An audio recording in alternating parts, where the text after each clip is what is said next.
Check, check, check. 1, 2, 1, 2. What's going on, everybody? Welcome to another edition of No Boys TV. We have a beautiful, beautiful, beautiful interview today. I told y'all. When was it? Was it a couple of days ago?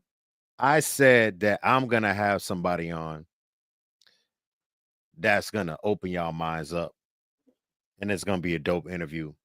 And I would like to introduce Mrs. Nikki Holcomb, president of the UABA of the UKC. What is going on? Yeah.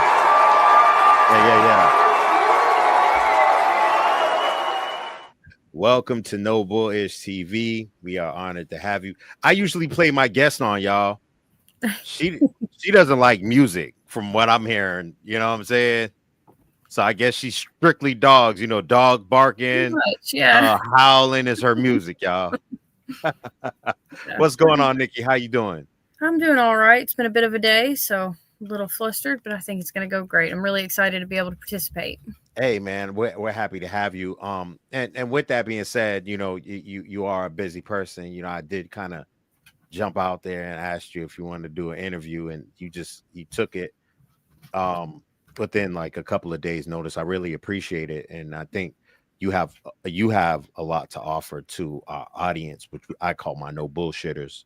So definitely. Nikki, how did you get into dogs? Could you introduce yourself and then get into how you got into dogs? Absolutely. So I have been in American Bullies for a little over 16 years. I started like pretty much how everybody else did, with no education, no mentor, just kind of floating around trying to figure it out. Spent a few years doing that, researching, trying to learn, eventually connected with some good people and started to improve my program. Eventually started showing within the UKC, within the ABKC, and within the BRC. I've shown within all three registries for the past 10 years or so.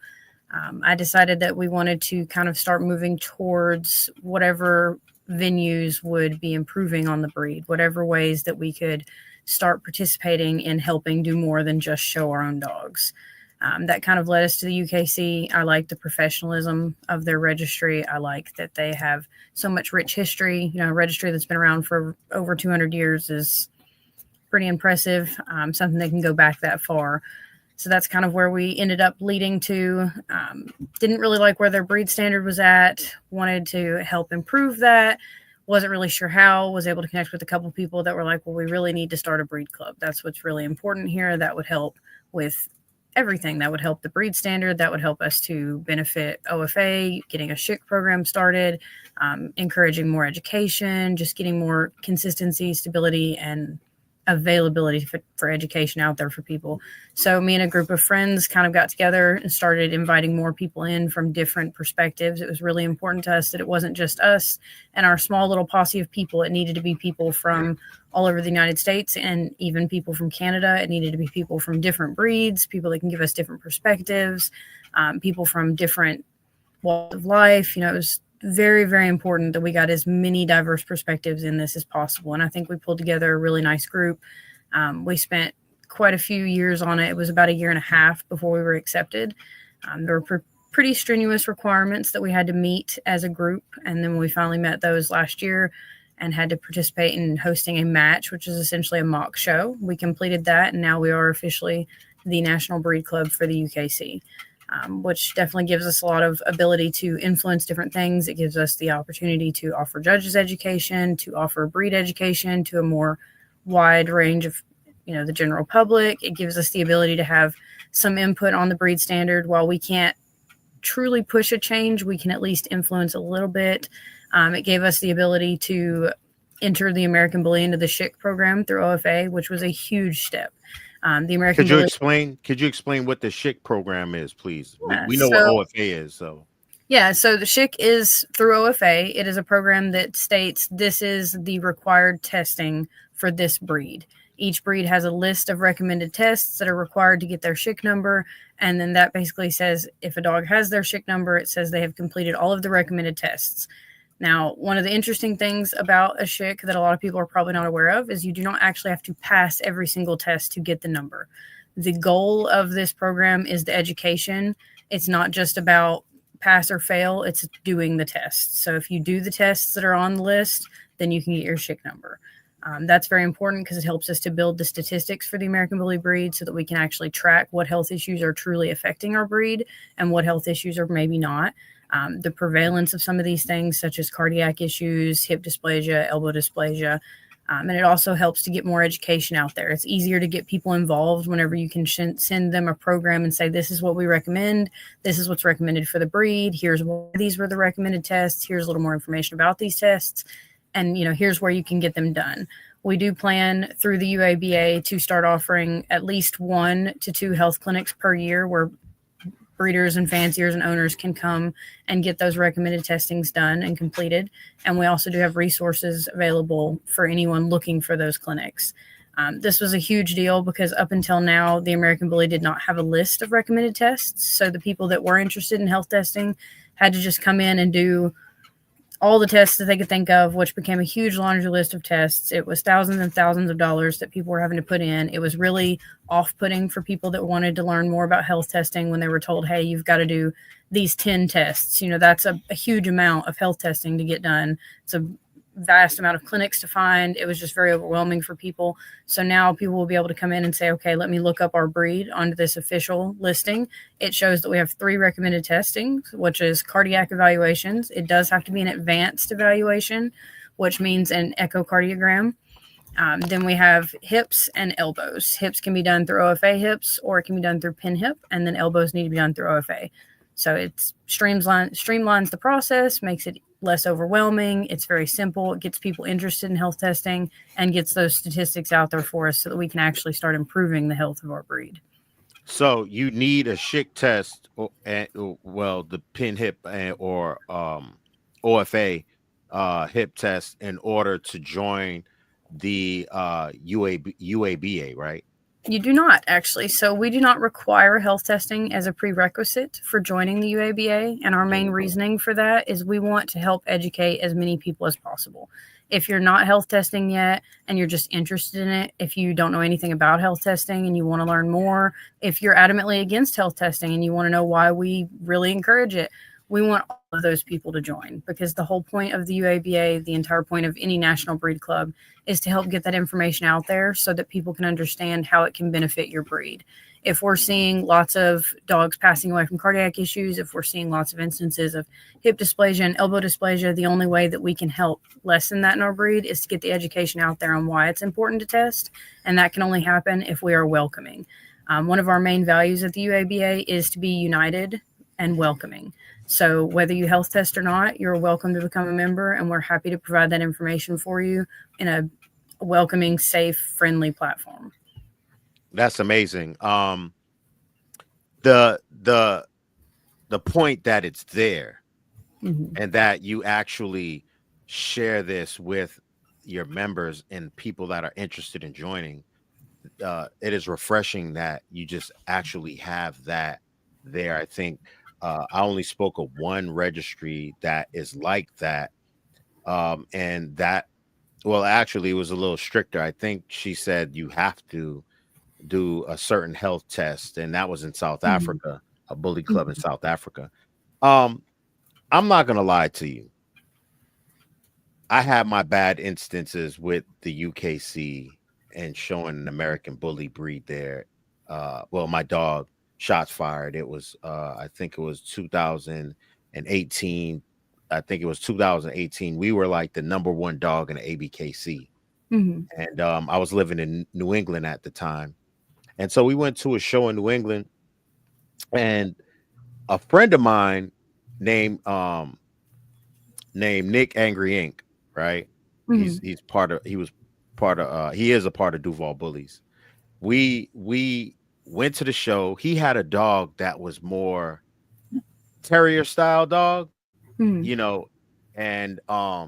he won it over me. And I was like, and I kind of got in my feelings, man. I was like, this is the #1 dog in ABKC. I'm talking about multi-best in breed, multi-best in show. Like, we travel all over this country, man, where like I don't understand this, like, right, what's going on. And they were like, he's too overdone. And I was like, it was like, this is the style of dog we like. And Mhm. literally, my friend took this dog off of the couch, wasn't expecting anything. This dog wasn't a show dog at all. He trained it, but I was just dumbfounded, and I found out it wasn't just me. It was a multitude of people that would Mhm. take a more uh bullier style dog, Mhm. with the exaggerated shoulder set, with that barrel, not barrel chest, but that Mhm. nice built chest, um, nice big head, shorter muzzle, and Mhm. they would look down on that dog. And I realized they didn't have a direct vision for Mhm. what the American bully looked like. They were going off of what they thought they should have looked like when they left the ABK and started these other registries, which were Mhm. more of an Amstaff Mhm. type head and muzzle. They were more, which is beautiful. They were more on movement. Mhm. They were, and they didn't like the bulkiness of the dog, which is the American bully. Mhm. So was that one of the reasons that you felt like, yo, we need to start a breed club, because this is our breed is being misrepresented, because you said you've been showing for a very long time. Mhm. It sounds like the same time around when I started showing, like around Mhm. 2015, 2016, around then. So did Mhm. you have the same feeling when you joined the UKC? So we did, and it's a little bit more, I think, nuanced for me because it's not just about seeing dogs lacking type placing. It was Hmm. also about structural faults that we were seeing in some of these more lacking dogs on top Hmm. of lacking type. It was the judges really feeling like it wouldn't be possible to have a dog that has more of that breed type for the American Bully and still be able to be functional, still be able to move, because the UKC is the registry of functional dogs. Their Hmm. slogan is dogs that do more. So Mm, they wanted to see a breed that could still do more, and they're looking at these dogs with these big, bulky, overdone shoulders and these very short upper arms and lack of angulation. And they're like, there's just no way that dog can dock dive or weight pull or, precision course. There's no way that a dog like that can really be functional. And I think it's very important for fanciers to actually show up with their dogs, because one of the main things, like you said, is they do not have that blueprint to look at. They kind of had all of these people that have been in dogs for many, many years that have highly respected opinions that really probably know more about dogs than any of us, that are thinking, okay, are is it even possible to have a dog with this breed type be able to be functional? And it's very important to them that the dog is functional. It is first and foremost. So if they think no, it can't be, well, then they're going to want to see the lesser version of that. So it's mm, very important that fanciers bring out dogs that can do more. Not just for starting the National Breed Club, but me and my kennel partners spent a good 2 years purposely campaigning dogs within the UKC that had breed type, that could show in all three registries, and that also could do things. Our dogs do dog dive, our dogs do precision coursing, they do mm, nose work, they do rally obedience, they do weight pull. We wanted to show, yes, this dog can look like this and still be functional. Here's, watch this dog jump off this dog, watch this dog pull this 2,000 pounds, watch them do this rally obedience course, and then you can appreciate that they can look like their breed and still give you what you're wanting in the dogs that do more.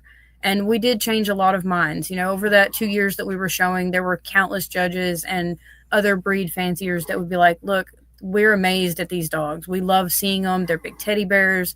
We are so surprised when we're watching them do agility, or whenever we're watching them jump off this dock at premiere. Like, we're absolutely surprised that you can have this beautiful look and this confidence while still being functional.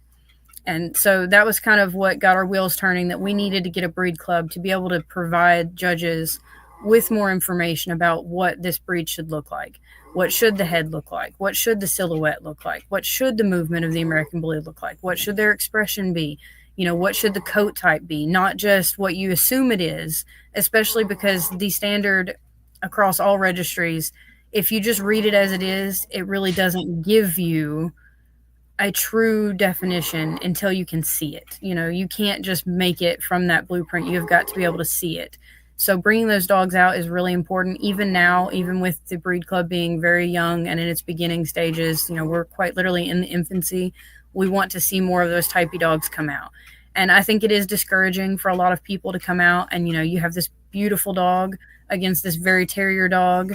And not to say the terrier dog is not also beautiful, it's just not necessarily a good representation of the American Bully breed, and it still places. And that's frustrating. And we're going to still deal with that for at least a couple more years. It's going to take time to really get that information across the United States, to really show them examples.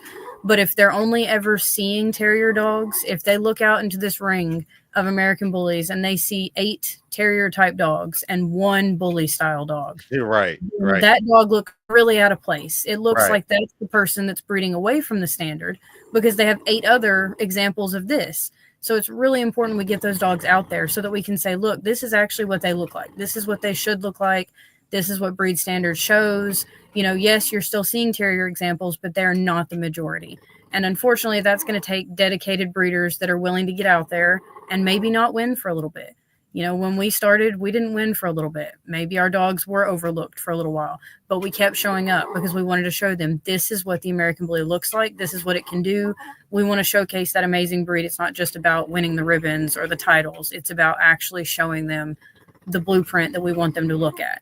So it's super important, even now that we're getting the breed club off the ground, that we actually get people at the shows, because we can tell them all we want. This is what we want to see.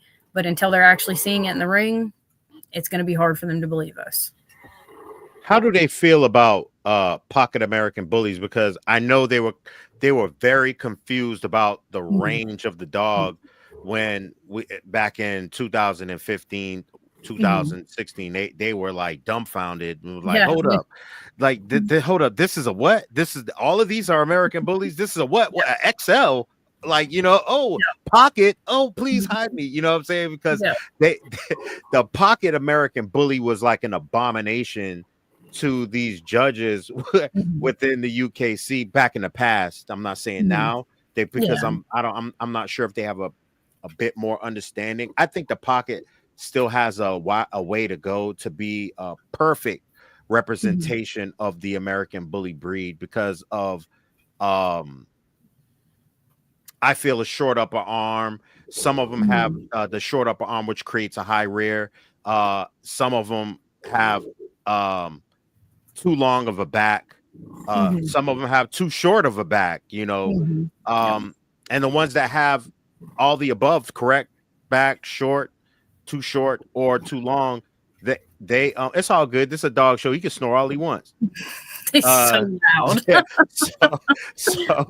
So trust me, everybody's going through it on the chat right now. Everybody watches probably going through it. So the movement of the pocket American Bully, I think, needs to be more improved for them to be a highlight of the breeds, especially in the in a club of the UKC. What do you think about that? So I actually have quite a few pocket American Bullies that are UKC titled. Okay. Yeah, and they're also titled in the BRC and the ABKC. So, I mean, they don't dislike pockets. I will say up until 2024, it was very difficult for them to understand the differences between the varieties. No one had ever really came to UKC and said, hey, did you know we actually have varieties? Did you know that we're not all one size? And that was very difficult for them to understand. And luckily, there was a lot of work done behind the scenes by Stacy Criswell, where she went in and she was like, hey, I need y'all to understand we have varieties. We have pocket, we have standard, we have classic, we have XL. We need to put something in the standard that is letting these judges know that these dogs are not going to just be within 16 to 17 inch range. They could be slightly under, they could be over. Like, we need something. And she really pushed forward that change and got them thinking about it, got them researching. And luckily, at the beginning of 2024, we actually did have something added to the UKC standard that says they come in pocket, standard, and XL. They actually did not list classic, which is interesting because there's a lot of argument within the ABKC and the BRC where they're like, oh, do we get rid of classic? Do we not get rid of classic? What do we do? So it was interesting that the UKC, as a registry that is known for more terrier dogs, chose not to list classic at all. It wasn't even a consideration for them. It's either pocket, standard, or XL. And I think that some of the reasons that it went that way is, to them, if we're ever going to eventually graduate into varieties, The distinction is only within the height. The dog should look the same regardless of if it's a pocket, a standard, or an XL. So they don't see any need for there to be a classic class because your standard should already look as it's supposed to. There shouldn't be a lesser version of it. Right. So I think that was an interesting take from them, but they did implement that in 2024. I will say there's definitely still been some growing pains. There's still some judges that are eliminating people for dogs that are too tall. We're trying to eliminate people for dogs that are too short. So it does happen. Not going to say it doesn't, but it is listed in that breed standard now. So someone can actually say, hey, my dog is a pocket. If you look at the breed standard right here in this section, it will show you that this is something that is allowed within our breed. So that was a huge step forward for us. There's also been a couple other standard changes that are big step forwards, such as an underbite before 2025 was an eliminating fault, meaning if a dog was an underbite, walked into the ring, it was eliminated immediately. It's not going to place. Eventually, some of the judges started realizing that didn't make a whole lot of sense based on all of our foundation breeds who have underbites. And even the foundation breeds that do not have underbites, such as American Pit Bull Terriers and Amstaffs, it's not an eliminating fault for them to have one. So that if they're allowed to have one and still compete, there's no reason an American Bully should have been eliminated for it. So it was a huge step at the beginning of this year whenever we were able to get it changed to an underbite up to 1/4 inch is a fault, but not an eliminating fault. Over 1/4 inch is an eliminating fault. And I feel like that was a good distinction because that says, okay, obviously you still want to aim for a scissor bite. That's the goal here. But if you do have an underbite, if it's under 1/4, it's a fault. It's not an eliminating fault. That's a big step forward. It shows that they're starting to grasp more of what the American Bully should be, and they're starting to really want to understand that. And I think that they are trying to work with us a lot. You know, there's some breed clubs that the UKC does not consult when they make decisions. They make the decision, and then the breed club has to come to them later and say, hey, what are you doing? But they actually did consult us. They actually called me a cell phone conversation. I did not even realize I was being consulted until later on. And she was like, what are your thoughts on this? But we really appreciated that communication and the fact that the way she put it is now we have almost a hive mind that we can come to and say, okay, what do you feel like? And we can get a really good finger on the pulse of the American Bully. And that's going to make a huge difference when it comes to improving that judge's education. And it's not solely about UKC. Obviously for the UKC, it's about the breed standard. We really want to see improvements there. But it's also about the fact that we want our breed to be more nationally recognized. Some people understand what an American Bully is when you say it. Other people, you might be out with your American Bully, and they're like, oh, my goodness, look at your Bulldog mix. Or, oh, I see your Pit Bull. And you're like, no, it's not that. We want them to be readily noticed and for people to truly understand what they are. That they are a companion breed, that they are wonderful companions, that they're able to do these things, that they're family dogs, that they're overall good with these things. And that's only going to happen if we have somewhere that's not just about registering dogs or providing pedigrees. The breed club is solely for the education for other people about the breed and within the breed for the breeders. There needs to be a place where you can go with no judgment to say, hey, I've been breeding for a while, but I actually have no idea what health testing is. I've been breeding for a long time, but I actually don't understand genotype or phenotype. I've been breeding a really long time, but I don't understand what the 5 elements of breed type are. There needs to be a comfortable place to go and admit that and say, this is what I don't know. Can you educate me so that I can become better? And then every person that we provide any inkling of education to is going to go on and provide that to someone else. And it's going to make the biggest ripple in our breed. I think that the no judgment and trying to be open and welcoming is a really important part of the UABA. It's not about, trying to say, oh, well, you're not good enough if you don't health test or you don't title or you don't show in this registry or that registry or your dogs don't meet this expectation. It's, do you love the American Bully breed? Can you be professional, welcoming, and united? And do you want to improve? If you want all those things, then we would welcome you with open arms as a member. That's beautiful, man. Because, all right, let me put it this way. I know I said they don't like pockets, right? Mm-hmm. Well, I did mean it because I was told I was showing in New England. So, things were being said to people that were already within the breed club that were cool with us, and they were like, they don't like those pocket dogs. They do not like them at all. They'll do with the standard or the classic. Now, this is what was said years ago, And I Hmm. was like, damn, the classic that they're calling it, uh the classic is what is the standard. It got it mixed is from the standard to the classic. But Hmm. my question is, has there been a American bully in the national ranks of the UKC, like in the top 10, Hmm. or what's the closest that we've had an American bully in show confirmation? Not, Hmm. I know they can be in all kind of events, but Hmm. show confirmation first. And is there any outside events that the American bully that is in that ranks high within that competition? So, the first bully that I would definitely highlight that kind of could give you a good example of a dog that can do well everywhere and with everything. Hmm. Savannah Fernandez owns a dog named Triple Grand Champion Baroque. So he is a grand champion within the UKC. He's a grand champion within the ABKC. He's a grand champion within the BRC. He is highly ranked in nose work. He has weight pull titles. He's got high ranking rally obedience titles. He's got advanced trick titles. He has done just about everything there is to do, and he's done it to a high level. Mm. This is a dog that has been at the ABKC shows recently and has been noticed and he granted within a handful of shows. He's also a dog that's been to nose work competitions and is noticed because he's great at that too. I think American bullies really can excel at many, many things that we just don't give them enough credit for. Most people look at their dog and they think, oh, well, he can't do that. But it's really that you're just not trying yet. Go out there and find what they enjoy. Most American bullies love dock diving, they love weight pull, they love precision coursing, and they do well at it. And they can be looked at a little funny. I sent you a couple pictures a minute ago of some pocket bullies that have done well within the UKC. Hmm. And it can be difficult sometimes when you see that dog beside a terrier dog. But it's part of it. We have to get out there and we have to keep doing it. I mean, And any best in show American bullies within any best in show?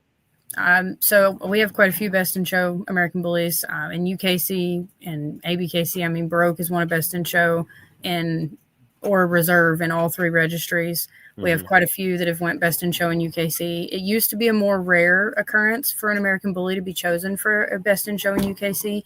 It is a little harder. This is showing against breeds that have been around way longer than our breed has ever even thought about being around. So it's a huge honor when an American bully does win a best in show or a reserve best in show.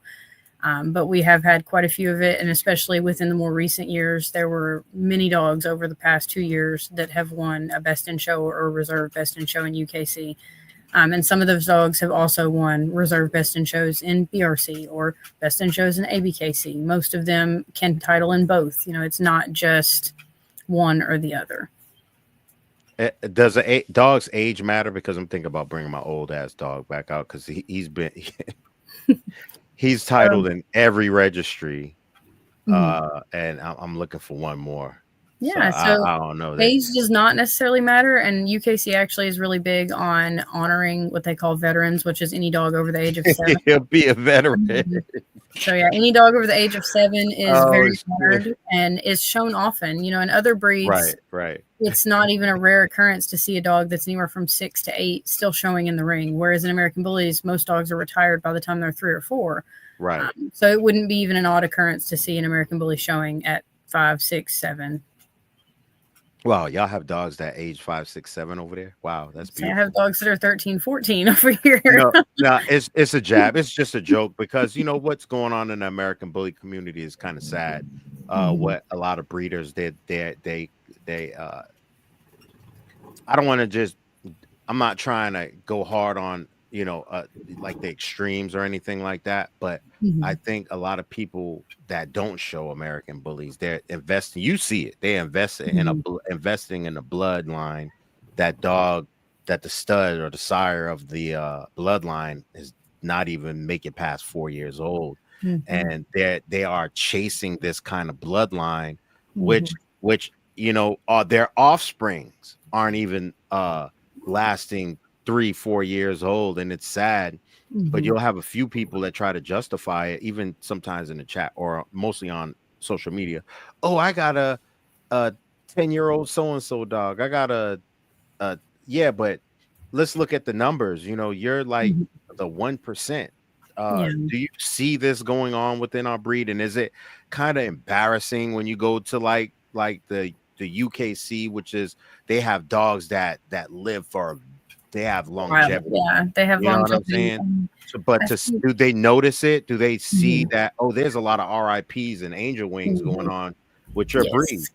And I think what really is different between them and us is they would question it more. You Hmm. know, when we see dogs dying at 3 or 4 years old, we're just rest in peace. This was awful. Oh no. We don't really investigate it. Whereas in Hmm. other breeds, if a dog dies at 3 or 4, it's a huge deal. It's a big deal. It needs to be figured out. They want to investigate. They want to understand why. They want to see the statistics behind it. They're not okay with their dogs only living to 3 or 4 years old. And I think our breed is one of the only breeds I've seen that is just okay with it. You know, we are fine with a dog passing at 4 years old and continuing to not know why that happened, or seeing dogs pass at 3 or 4 and not questioning why it happens. It's definitely led to it being perpetuated a lot more. A lot of health issues that could be avoided are just being ignored because they don't even know they're happening. They would rather turn a blind eye to why these dogs might be passing versus trying to figure out why and improve on it. And which is unfortunate. And I don't think it's necessarily any one bloodline that's struggling with that. I think It's there's not. many, many of It's a them lot of struggling them. with it. Yes. It's a Yes, lot. there is. And Yes. there are a lot of people trying to do Go ahead. better, you Right. know. Hmm. We just see a lot of we. I know you see it. We Mm-hmm. share a lot of friends. We got the same. Yeah. I know you got some upstanding friends that's deep been in an American Bullies Mm-hmm. for a very long time and that's tired of it as well. And they make these posts like, "I'm tired of seeing these dogs." RIP. Mm-hmm. I've been seeing it for a minute, and I Mm-hmm. think it is sad that it is looked over. Like, oh, another one bites the dust. But you got a lot of breeders now that are saying this ain't right, man. This Mm-hmm. has to change. We have Yeah. to be if you look at the exotics, right? Because you go to the Mm-hmm. BRC, Mm-hmm. and I give a lot of respect to these dudes, right? Because they went from red wagon dog to Mm-hmm. now having these dogs competing in a show ring and actually completing 2 to 4 shows Mm-hmm. from in the BRC, and that's a feat that happened like within a very short span of time. It So is. I Mm-hmm. believe that if they can straighten it out, I believe we We can straighten definitely it out can. even Yeah. easier. You know what I'm saying? Because Mm-hmm. that breed was on a wing and a prayer every time it went to a show. Mm-hmm. And Barely we go through the surviving. same thing. Go ahead. As they were barely surviving. And you're right, it has been interesting to watch kind of the progression of exotics whenever they Hmm. became accepted by the BRC, Hmm. because I feel like the BRC has made a very nice platform for them to go. But not only that, it has pushed them ICBR to, as well. ICBR as well.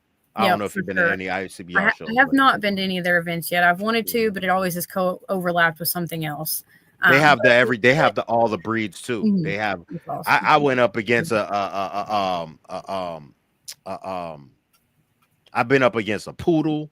I've been up against a golden retriever, Hmm. Great Dane. Like it's serious there. Doberman Pinscher. Hmm. I've German Shepherds. Yep. Like I'm talking about these dogs. I'm like, damn, look at this dog Hmm. move. Yeah, But and I go think ahead. it's important to see our breed against those breeds. You know, a Right. lot of people never truly get to see their dog in the ring with a really nice golden retriever or Doberman Pinscher. And when you see the differences between how that dog moves or how that dog responds or Stark how it difference. shows, it's definitely very surprising. And I think if more people did get to see those differences, they would be improving things. And I've noticed the people, the breeders, fanciers, and handlers that go maybe to handling classes and actually do see these AKC dogs and get to practice with these AKC dogs, they're seeing those differences. And that's why when they come out with a dog in any of the bully registries, their dog looks flawless and pristine because they're learning from these people who are exhibiting breeds that have been around for hundreds of years and they already know all of these things. Do you know And Eric Salas? I do. I am Mm-hmm. personal friends with Eric Salas. That's The other awesome. day, matter of fact, he was in the chat and he was talking about me joining one of his shows. He wants me to fly out or drive out to one of his events, and he's just gonna Mm-hmm. have me there. Nice. And that's one of my mentors. I Awesome. can link y'all as well Mm-hmm. at some point. I can link y'all together, Yeah, but that would be great. because I would like for him to like I know there's some knowledge that he can give to you, For sure. and I Absolutely. know I mean, that you can feed off of him, and he can, Mhm. and I know he has, he knows Mhm. people. Yeah. You know what I'm saying? And he knows about the American bully as well. And Mhm. I spoke to him, about the ups and downs of this breed, and he really understands the breed because Mhm. he immersed himself, and he didn't even have to, Yeah, he did it for a into the choice. standard. Yeah, Mhm. because he trains a couple of people. He Mhm. doesn't train dogs. He trains Like people, people. handlers specifically. Yes. Mhm. Yes, he trains people. And he knows about the breed. I turned a lot of people on to him, and Mhm. at first it was one person. Now it's A lot. 15, 20 people now. You Mhm. know what I'm saying? That'll show up to his symposium with their Mhm. American bullies, and he Yep. hits me up and says, "Look at this," Yeah, look at this bully and that he's came, excited. and Yeah. as he should be, because this is a beautiful breed. This is a breed that has the opportunity to be wildly popular within the United States. They can make a huge impact if the breeders would just start taking it seriously. It's not even necessarily about pointing fingers or saying this bloodline or this kennel or this breeder like most people do. It's, do you want to see improvements? And if you do, then do something about it. Are you Hmm. curious why dogs are dying at 3 or 4? Then Hmm. do something about it. Get those echocardiograms done. Narrow down the field of what it could be. Cardiac issues are the number one cause in dogs of sudden death. It's not just about our breed. In dogs, sudden death is usually caused by a cardiac issue. So if you've not narrowed down that your dog's hearts are healthy, then that's the first place you start. You want the Hold breed up, to hold start. up, hold up. Say that again. What's the number one death of dogs? Hold up. What'd you say? The number one cause of sudden death in Sudden females death. Uh-huh. is a Uh-huh. cardiac issue, and cardiac And issues are often missed. all right, so with that being said right there, okay. Now, every stud from every breed can Mhm. be, I'm talking about in a breeder's home where the females in heat, and Mhm. they just go from one from Mhm. 0 to 100, right? Mhm. And Yeah. if their heart isn't built to, Mhm. because of heat, I've seen my boy, he listens to me, but there's times, man, I have to like almost slam him down, boy, get off of her, Yeah. because Mhm. he wants to breed to her because she's in Mhm. her second week and she's Mhm. at high estrogens, and Yep. he's Ready. like, Mhm. I'm not eating, I'm not doing nothing. Yep. You gotta lock me in a room. You know Mhm. what I'm saying? But I know our breed is not the only breed that goes through that. And Mhm. like you said, if that heart is not strong, that dog will die in that house Mhm. because it's too excited. And there's a lot of people that think our breed, I know you hear it, our breed Mhm. is the only breed that dies a heart attack, sudden No, death right there. one of the most prevalent issues in the Doberman Pinscher is cardiac issues. And the big difference between Doberman breeders and American Bully breeders is Doberman breeders are taking it very seriously. They get Holters, which is a monitoring system that has to go on the dog for 24 hours Wow. once a year as part of their SHIC requirements. Wow. Meaning they take it so seriously that these dogs have cardiac issues that they're literally doing the most extensive cardiac testing possible Mm. before they're even beginning to breed their dogs. Wow. So Who would the have big known? difference there is that they have the issues too. They're just trying a lot harder to get rid of them. Their issues are probably more extensive even than ours are, but they're working a lot harder to remove those dogs from their breeding programs and to better those dogs. Other breeds do have cardiac issues. It's also a big issue in boxers. But the main difference between all of those breeds and us is they take it seriously. They want to be better. There is not a boxer breeder out there that is reputable that has not done cardiac testing on their dogs Mm. because they know it's an issue in their breed and they want to do better. Whereas American Bullies are aware that it's an issue in our breed and only a handful of programs are making it a priority. There are quite a few more programs now than there were 2 or 3 years ago making a Mhm. priority. I know of quite a few very large scale programs that do cardiac testing on every single dog they own. And that's beautiful because that means they are taking some of those bloodlines where maybe we're seeing more short lifespan and they're improving that. They know, okay, I removed this dog because it had a cardiac issue and I moved forward with this one because it doesn't. It's a better dog. And that's how health testing is supposed to work. It's not just about a pass or fail. You need to be able to improve those things. And you can't improve with the knowledge. If you're breeding blindly, then you have no idea. It would be the same as if you just closed your eyes and pointed at a dog and then pointed at another dog and hoped that the flaws didn't match up. and that's silly. Breeding is important to have all of the information because we're literally messing with canine lives. We're literally bringing Lives, life into period. the world and messing with nature. And if we're going to do that, then you have to take on the responsibility of trying to have all the information present. You need to understand your pedigree. You need to understand the dog in front of you, and you need to know what's underneath them. What is in that? What do their hips look like? What do their elbows look like? What does that heart look like? Are these dogs actually healthy? Just as much as you need to know, do they have a good rear? Do they have a short upper arm? Do they got a good top line? All of these things matter. And if you're only doing 2 out of the 3, then you're really missing a key point that is important, especially for our breed, because we do want our breed to be heavy. These are short, heavy dogs that are carrying a lot more on them than other breeds are. An Australian Shepherd is not carrying around 80 pounds of weight on a regular basis. Right. They're not putting 80 pounds of weight on their joints every single day for their entire lifespan. An American Bully is. And if we want them to be those big, extreme dogs, then it's very important that we give them bodies that can actually support that. Otherwise, it's just unfair. You can't look at a dog and say, I want you to be 80, 85 pounds, but I don't really care if your skeletal system can hold 80 or 85 pounds. I'm not really worried about if you're crippled by 6 or 7. As long as you show well from 2 to 4, then we're all good. And it has to be more responsibility than that. We have to be more aware. So we got a question. I hope I'm saying your name right, bro. Daniel Herder who? It's probably Gerardo. Anyway, it's been a long day. Sorry about Mr. Gerardo. He has a question that says, why did the UABA align with the UKC instead of the ABKC? Do you feel UKC is more serious about preserving the breed?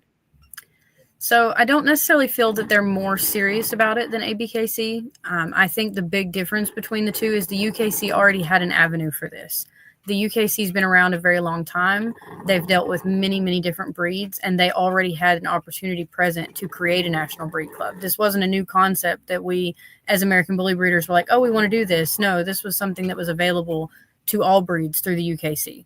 It was already there because the UKC already understands that it's very important to be able to have a group of fanciers together that can vote on issues and that can discuss it and pass that education.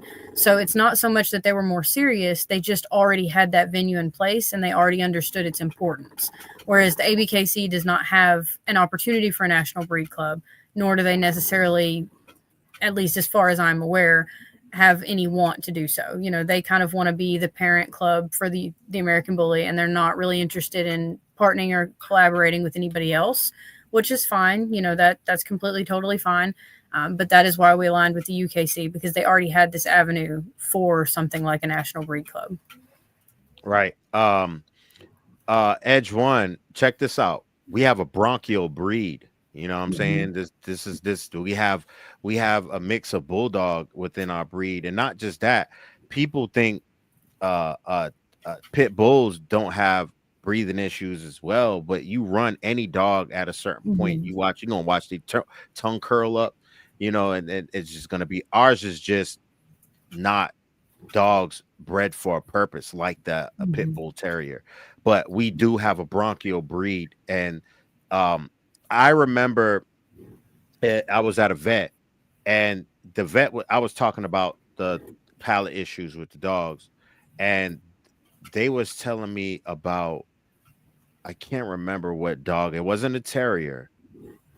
I can't remember what dog it was. This was years ago. What area are you in? So I'm near Nashville. Oh, okay. All right. And this was in Florida, well, Georgia, on the Florida-Georgia line. And it's a popular doctor named Dr. Nunn. And he's high. I'm talking about from South Florida to where he's at. And I can't remember what part. It's right like 30, 45 minutes away from Jacksonville.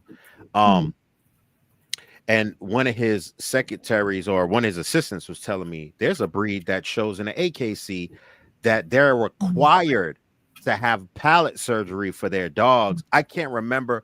It was some kind of shepherd, or I can't remember what kind of dog it was, but it was a dog that I least expected, the type of dog to least expect to have, that's required within their parent club to have a palate surgery. And I was like, wow, I didn't know that, so I have to look that up.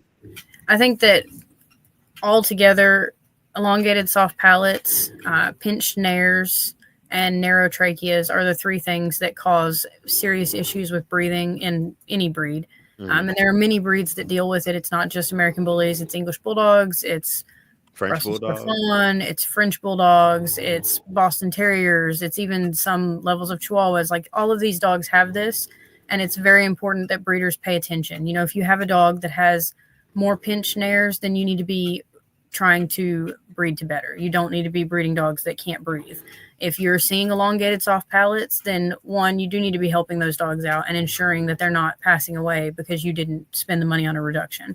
And two, you need to really be questioning, is this a dog that benefits enough for the breed that I feel it's safe to breed something like this into the gene pool?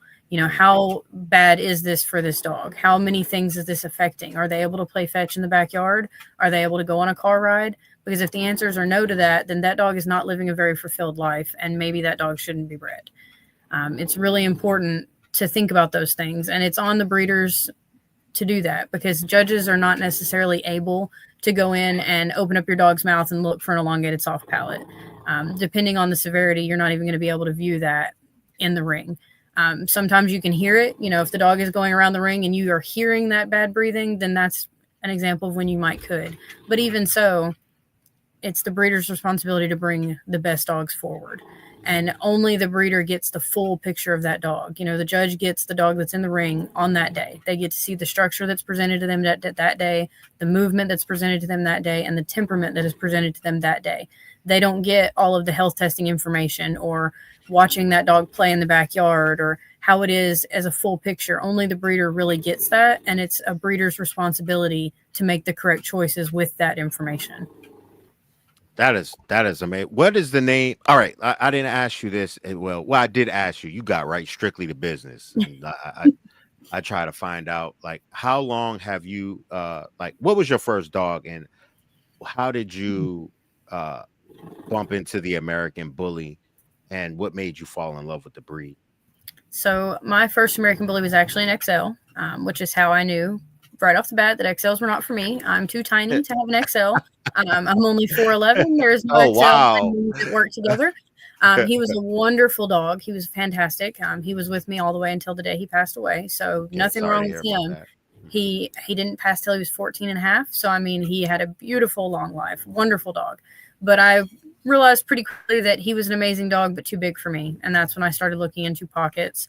Ventured through a couple different dogs that were absolutely no count. I mean, just dogs that I was so excited to get, and then realized this is not a dog that should be bred. This is not a dog that should be, you know, showcased. This is not the quality I would like to see.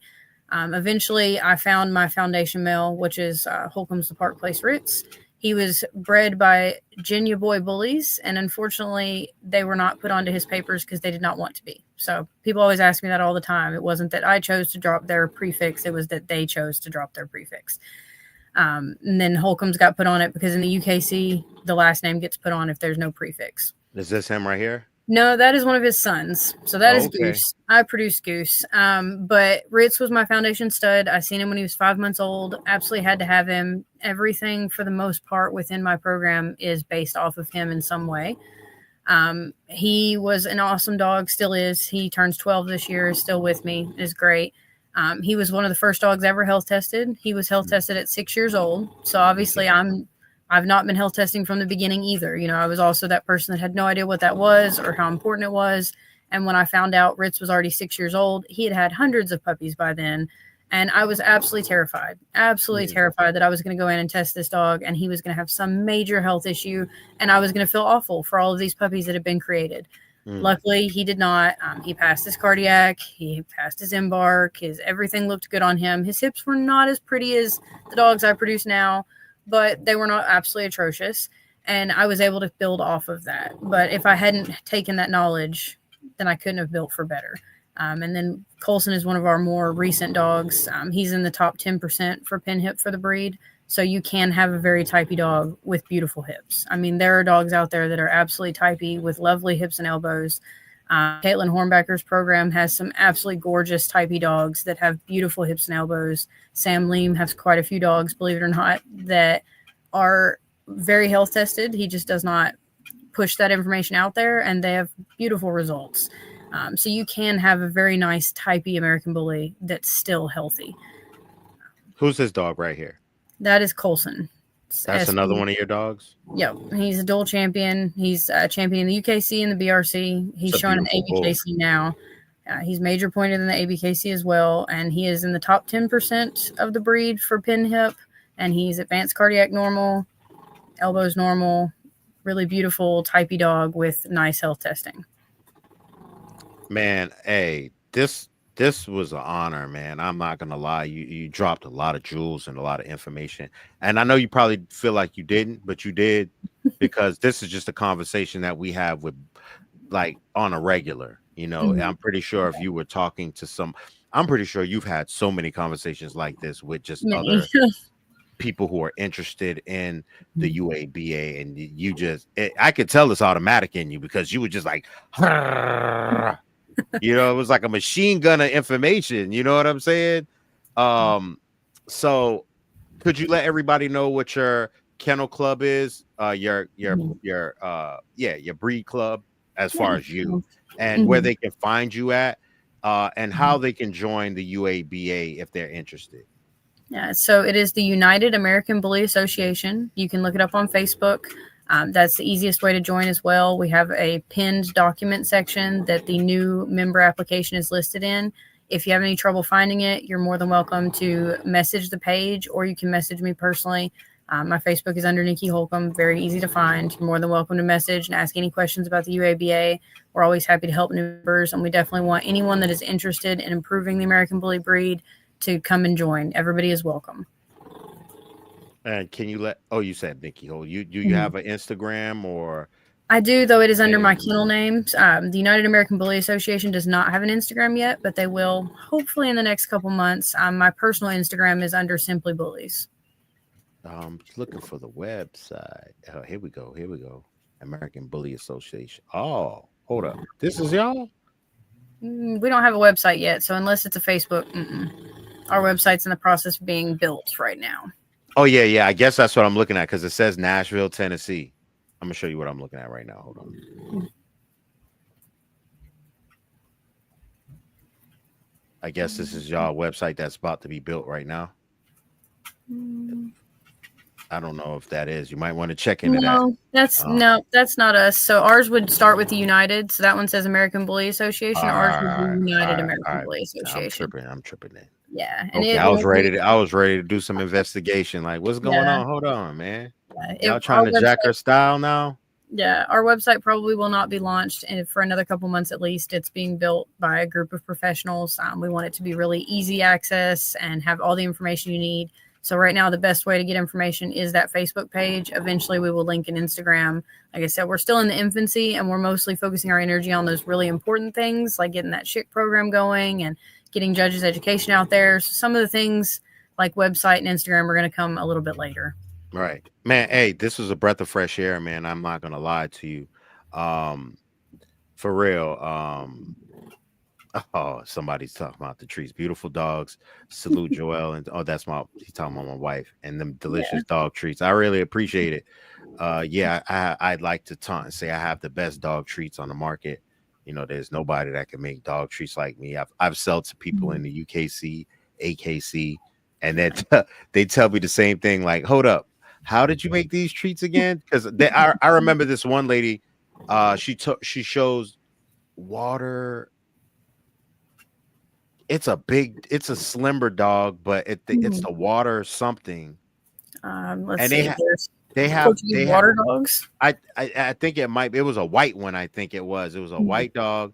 They have she was telling me she was headed to a week-long contest where they pull boats, like they pull like they do dock jumping. They do something in a pond or something like this. Yeah. And it's like 7 days, she said. 6 or 7 days. And I was like, what? And she was like, yeah, she has a breeding program. She buys treats from me, and the dog's going insane for him. So I know it's just not an American Bully thing. I know it's just, she says she tells all her friends. Mhm. So I'm about to get, more people. And she just got them probably like 2 weeks ago. So I'm Nice. waiting for That's other people to awesome. be banging down my door for these treats, man. Yeah. But thank you, Neil Mack. I really appreciate it. And I like to thank you, Nikki Holcomb, for Oh, joining us, man. thank you for allowing me to. I really appreciate Hey it. man, we had to have you on. We had to. Somebody said, when is the next show in Texas? So the UABA only hosts UKC shows, and we will not have another show probably until the end of the year, maybe beginning of the next year. So when you join the UABA, you Mhm. represent the UABA in any state that you're in when there's a UKC show. Mhm. Is And that really, anytime, if you join the UABA, whenever you read our bylaws and our code of ethics, you're committing to being professional, to being friendly, to being welcoming, and to doing the best for the breed at all times, regardless of what show you're at, regardless of what registry you're showing with. Doesn't matter. You're upholding the standards of the National Breed Club at all times. that's amazing, man. Again, I don't want to take up too much of your time. I know you're a busy woman. I know you got them dogs in the background Yes. snoring. They trying Yes. to probably go out to the bathroom for one last time before you go to bed Mhm. tonight. I know how it is. I like to really, really thank you and give you my appreciation for joining on. You got a new fan here, and I'm definitely going to be joining the UABA because I Okay, I definitely want to appreciate be that. a part of that, and I will encourage other people to also join in what y'all have going on. I have your code. I spoke about your code of ethics. I put it up on the Mhm. screen. We spoke about your code of ethics and all of that stuff. I said I was going to talk about it when Mhm. you got on, but I mean, we jumped out to like a super sprint. So it is what it is. But I'd like to thank you so much for jumping on here and sharing your knowledge and the information that you have for the UABA, and it was an honor. And I'd like to for you to join one of our open panel Mhm. podcasts one day where Yeah. we get into it. Like we Mhm. really, you can let your hair down too. It's like you don't even have to pull any punches. I know you're the president and you Mhm. have an image to represent. We f bombs be dropping and all kind of stuff. We talk, Mhm.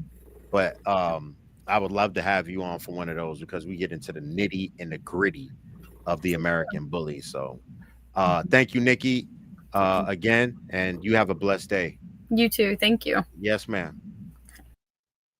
Hey, man, that was a beautiful one. Hey, shout out to Mrs. Nikki Holcomb for joining us, man. We really, really, really appreciated that one, man. She dropped a lot of gems, a lot of jewels, and to make you think. Her perspective of not even her perspective, what she feels the breed should be. They fight for it within that breed club, and yeah, that's a beautiful thing. So I'd like to thank y'all for joining me. Um, I'm trying to get Oscar Gomez on here. I reached out to him the other day, well, today, uh, and I gotta get him. He's a busy man. This might be him right here.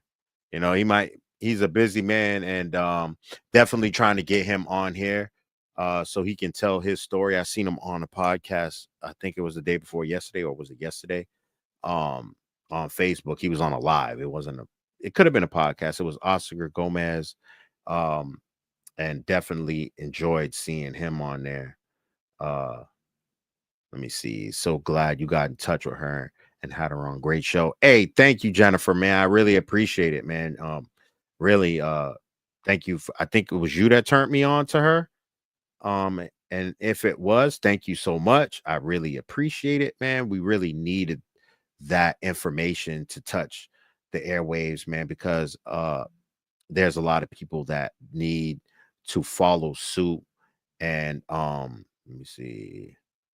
For all the money we put in these dogs, couple health tests are hardly anything to invest in and allows you to see it, but the big picture. That's a fact, KKB. That is a fact. Yep, it was you that. Thank you so much. I really appreciate it. I'm also a member of the UABA, great group. Hey man, hey, thanks for putting that up. Yep, I'm trying to work on Marco Suarez to jump on here. I already talked to Oscar Gomez. Hold up. I spoke with hold on. Nope, I spoke with Marco Suarez. I'm trying to get him on here. And definitely I'm working on Oscar Gomez. I got a friend that knows him. I don't know him personally. He's a very hard person to get in touch with on social media. I've messaged him maybe like 2-3 years ago, and he still hasn't looked at the message. Uh so I'm working on getting him on here through a friend. Somebody KKB said bring those pockets to the UKC for sure. So let me see. I have a best in show grand champion pocket already health tested too. I seen you said top 10%. I owe nothing but Oscar Gomez since 2004. Talk about longevity and have averaged about 14 years. I said that a lot of these American bully breeders know a lot of this information, but choose to implement it into their dogs and make quick dollar. That's a fact. And another thing I said the other day, there's too many breeders and not enough programs, man. That needs to change. But again, thank y'all again for joining me, man. Thank y'all for jumping on this wonderful show, man. I really appreciate it on a Monday night. You know, this is the first Monday I've done in a long time. And I think I'm gonna come through all during the week. I mean, even after a long day at work, you know, I still was like, you know what, I gotta get this popping, man, because you know, I've been slacking, man, you know, and I gotta jump back on here, you know. So here I am, and we're gonna do more of this. Join us Saturday for our dog talk, our late night dog talk, and Sunday morning for American Bully Dog Church, where they're both open panel shows, and where we let the public, and as y'all see, I put y'all comments on there. You know what I'm saying? If you want to say something, man, I put it up there. I let, even with guests that I had on, I don't do softball. All right, we don't do softball. You know what I'm saying? We do it real and raw, as long as it's respectful. If it's some disrespectful stuff, I will not put it up on the screen, and I will ignore you. I probably will block somebody and send them to the shadow realm, where they will be hugging on themselves for a good 36 hours. All right. When they get up out of there, their shoulders will be the size of football helmets. All right. They'll be hugging themselves so tight and so long for 36 hours. No choice but them shoulders to bulge up, right? But thank y'all. Y'all stay blessed. And I really appreciate y'all taking the time out of y'all Monday to join us, man. And y'all stay blessed, man. It's a wonderful interview. Y'all hit that like button. Y'all share. I don't even ask for y'all to do that. But please hit that like button, comment, share this so it can get through the algorithm, so this show can be a highlight of the American bully community. And, you know, it's no drama. It's straight up education. Anybody first time on here can go through my archives where it says live, and you will see I've spit nothing but education and nothing but knowledge, and had people on here that was talking about nothing but education about this breed and nothing but knowledge about this breed. Okay. That's what we care about. That's what we want about these dogs. And I'm going to join the UABA, y'all. Peace. All's my life I has to fight, nigga. All's my life hard times like, yeah. Bad trips like, yeah. Nazareth, I'm fucked up, homie, you fucked up. But if God got us, then we gon' be alright. Nigga, we gon' be alright. Nigga, we gon' be alright. We gon' be alright. Do you hear me? Do you feel me? We gon' be alright. Nigga, we gon' be alright. Huh? We gon' be alright.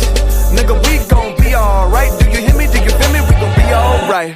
And when I wake up, I recognize you looking at me for the pay cut. Bahamas, I be looking at you from the face down. One Mac 11, even boom with the bass down. Skimming, now let me tell you about my life. Painkillers only put me in the twilight. With pretty pussy and Benjamin is the highlight. Now tell my mama I love her, but this what I like, Lord knows. 20 of them in my Chevy, tell them all to come and get me. Reaping everything I sow, so my karma come in heaven. No preliminary hearings on my record. I'm a motherfucking gangster in silence for the record. Tell the world I know it's too late. Boys and girls, I think I've gone great.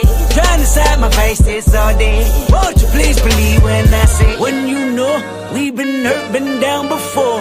Nigga, when our pride was low, looking at the world like, where do we go? Nigga, and we hate po-po, wanna kill us dead in the street for sure. Nigga, I'm at the preacher's door. My knees getting weak and my gun might blow, but we gon' be alright. Nigga, we gon' be alright. Nigga, we gon' be alright. We gon' be alright. Do you hear me? Do you feel me? We gon' be alright. Nigga, we gon' be alright. Huh? We gon' be alright. Nigga, we gon' be alright. Do you hear me? Do you feel me? We gon' be alright. What you want? You a house, you a car, 40 acres and a mule, a piano, a guitar, anything. See, my name is Lucy, I'm your dog. Motherfucker, you can live at the mall. I can see the evil, I can tell it, I know it's illegal. I don't think about it, I deposit every other zero. Thinking of my partner, put the candy, painting on a Rico. Digging in my pocket, in a profit, big enough to feed you. Every day my logic, get another dollar just to keep you in the presence of your Chico. I don't talk about it, be about it, every day a sequel. If I got it, then you know you got it, heaven I can reach you. Pet dog, my dog, that's all. Pick back and chat, I trap the bag for y'all. I rap, I black on tracks, so rest assured. My rights, my wrongs, I right till I'm right with God. When you know, we been hurt, been down before. Nigga, when our pride was low, looking at the world like, where do we go? Nigga, and we hate po-po, wanna kill us dead in the street for sure. Nigga, I'm at the preacher's door. My knees getting weak and my gun might blow, but we gon' be alright.